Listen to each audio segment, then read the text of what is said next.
गर्मियों के इस मौसम में अक्सर ये देखा गया है ना कि जब भी हम कोई काम करते हैं तो भाई ढेर सारा पसीना बहता है। और जैसे ही पसीना बहता है तो उसके बाद हमें लगने लगती है थकान, क्योंकि भाई हमारी एनर्जी हो जाती है वेस्ट।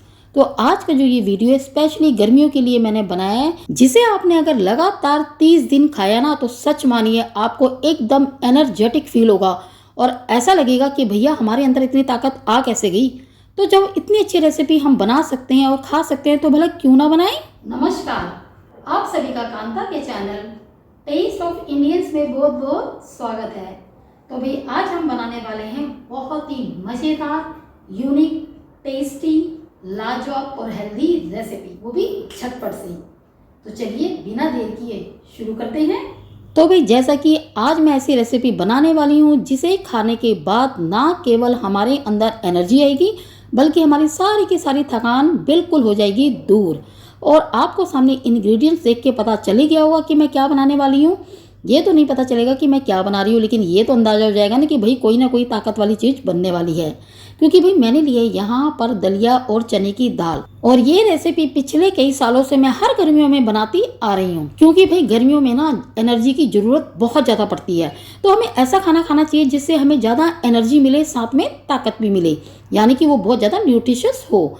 तो ये मैंने लिए दलिया, और दलिया है आधा कटोरी से थोड़ा सा कम।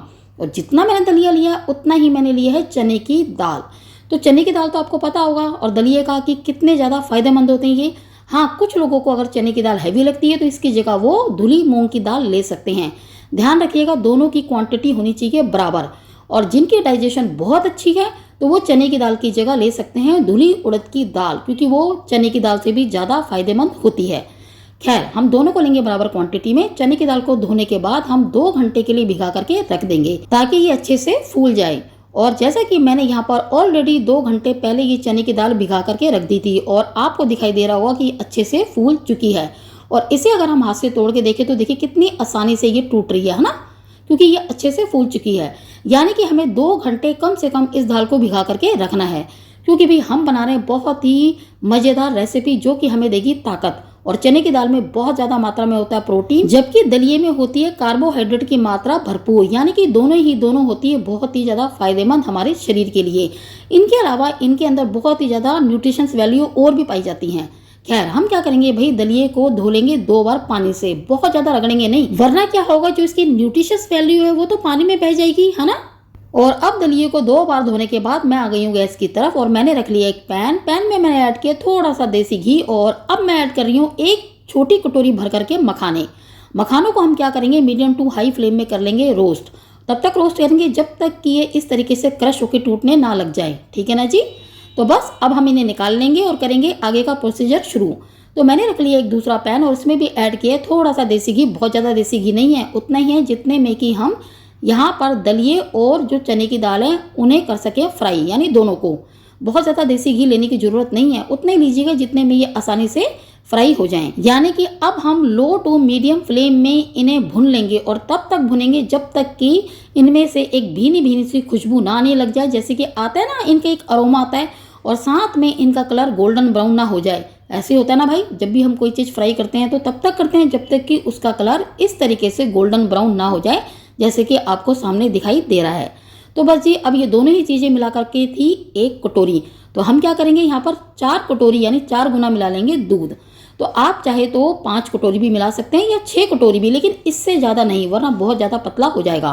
फिलहाल मैं ले रही हूँ यहाँ पर 4 कटोरी दूध, और ये है टोन्ड मिल्क, यानी बिना क्रीम वाला दूध। लेकिन अगर आप फुल क्रीम दूध पसंद करते हैं तो आप वही ऐड कर सकते हैं, क्योंकि भाई हम टोन्ड मिल्क ज़्यादा इस्तेमाल करते हैं ना, तो मैं उसी में बनाती हूँ।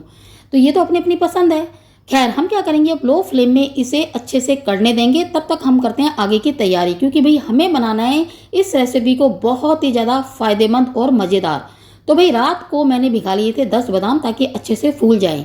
इनके अलावा मैंने लिए यहाँ पर 2 चम्मच ये खसखस, जिसे कि इंग्लिश में पॉपी सीड्स भी कहते हैं। तो भाई मैंने 2 चम्मच लिया, और रात को इन्हें भी भिगा दिया था जब मैंने बादाम भिगाए थे। तो और वैसे भी ये जब बादाम के साथ मिला करके बनाए जाते हैं ना, तो बहुत ही ज़्यादा ताकतवर हो जाती है वो रेसिपी, जिसमें भी डाल करके आप ये दोनों चीज़ें खाएंगे। क्योंकि भी जो खसखस है ना, इसकी तासीर होती है ठंडी।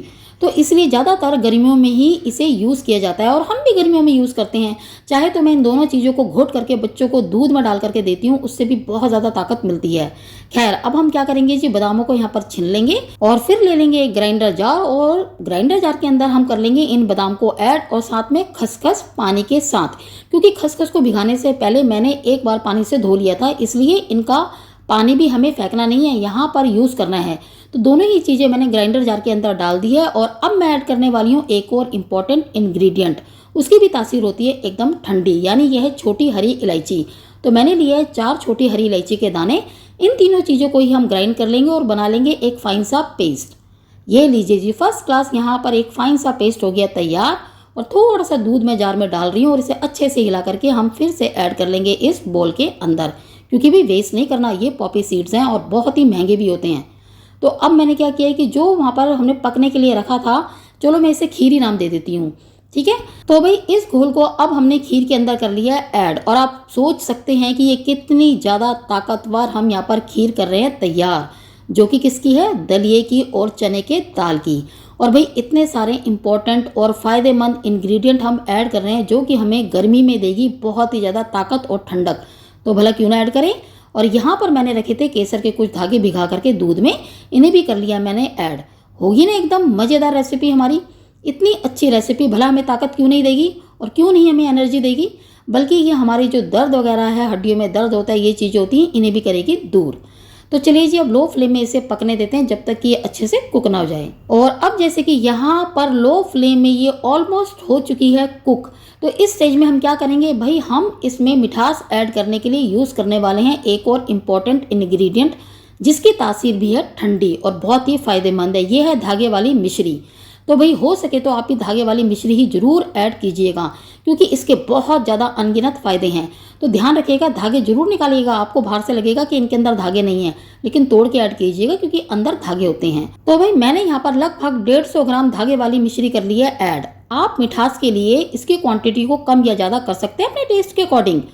तो भाई अब हम क्या करेंगे, यहाँ पर यह है सूखा गोला, तो मैंने सूखे गोले को भी लंबाई में कर लिया कट और इसे भी कर लिया ऐड। और बस जी, अब लो फ्लेम में हम थोड़ी देर इसे और कुक करेंगे, ताकि जो हमने मिश्री ऐड की है उसकी मिठास भी अच्छे से इस खीर के अंदर चली जाए।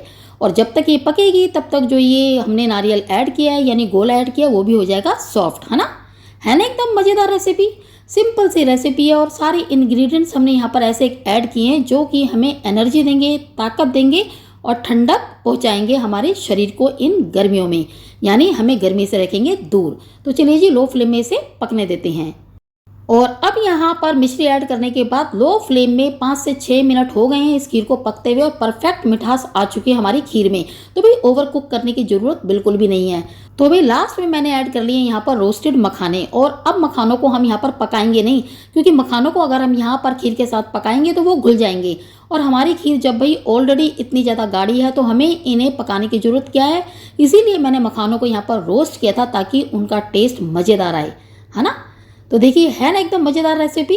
तो बस ये अच्छे से मखानों को मिक्स करने के बाद अब हम क्या करेंगे, गैस को कर लेंगे बंद और अपनी गर्मा गर्म यहाँ पर पौष्टिक खीर को करेंगे सर्व।